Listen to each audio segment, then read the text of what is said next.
خلیفہ عبد الملک بن مروان بیت اللہ کا طواف کر رہا تھا۔ اس کی نظر ایک نوجوان پر پڑی جس کا چہرہ بہت پروقار تھا، مگر وہ لباس سے مسکین لگ رہا تھا۔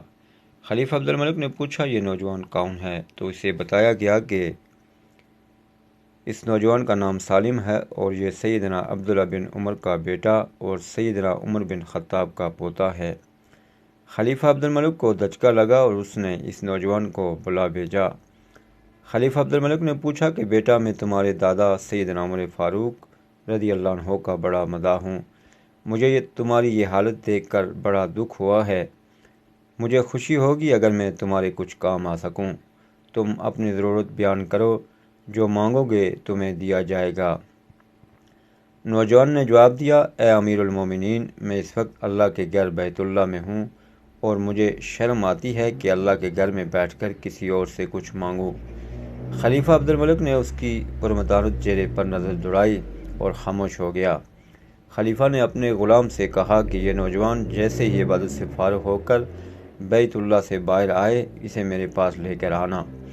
سالم بن عبداللہ بن عمر جیسے ہی فارغ ہو کر حرم کعبہ سے باہر نکلے تو غلام نے ان سے کہا کہ امیر المومنین نے آپ کو یاد کیا ہے۔ سالم بن عبداللہ خلیفہ کے پاس پہنچے۔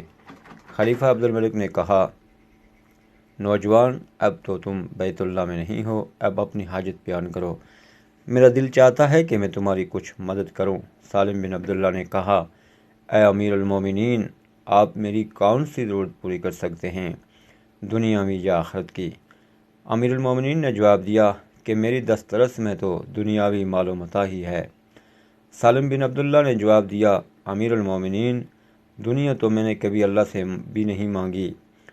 جو اس دنیا کا مالک کل ہے، آپ سے کیا مانگوں گا؟ میری ضرورت اور پریشانی تو صرف آخرت کے حوالے سے ہے۔ اگر اس سلسلے میں آپ میری کچھ مدد کر سکتے ہیں تو میں بیان کرتا ہوں۔ خلیفہ حیران و ششدر ہو کر رہ گیا اور کہنے لگا کہ نوجوان، یہ تو نہیں، تیرا خون بول رہا ہے۔ خلیفہ عبد الملک کو حیران اور ششدر چھوڑ کر سالم بن عبداللہ رضی اللہ عنہ وہاں سے نکلے اور حرم سے ملحقہ گلی میں داخل ہوئے اور نظروں سے اوجھل ہو گئے۔ یوں ایک نوجوان حاکم وقت کو آخرت کی تیاری کا بہت اچھا سبق دے گیا۔